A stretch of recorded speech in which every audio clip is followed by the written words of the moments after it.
Moscow میں Pakistani business man Tariq Chaudhry کی جانب سے پرتکلف عشائی کا اہتمام کیا گیا، جس کے مہمان خصوصی سری لنکن کھلاڑی نوان کلاسیکارا تھے۔ شاہد گھمن کی رپورٹ دیکھیے۔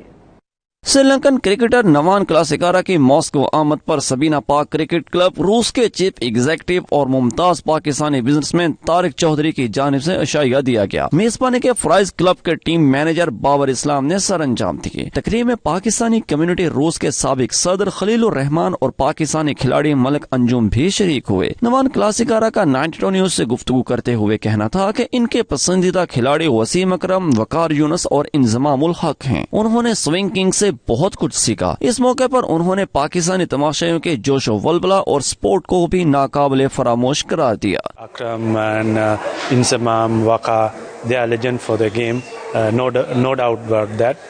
And I am very lucky to meet them in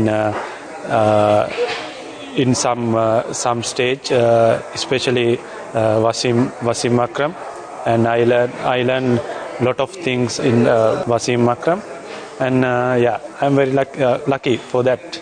Tariq Chaudhry کی جانب سے بابر اسلام اور خلیل الرحمان نے نوان کلاسیکارا اور دیگر کھلاڑیوں انجم ملک اور عکیرہ کو خوبصورت تحائف پیش کیے۔ سری لنکن کھلاڑی نے دیار غیر میں پاکستانیوں کی جانب سے اس پرتکلف عشائیہ اور بے پناہ محبت پر ان کا شکریہ ادا کیا۔ شاہد گھمن، 92 نیوز، ماسکو، روس۔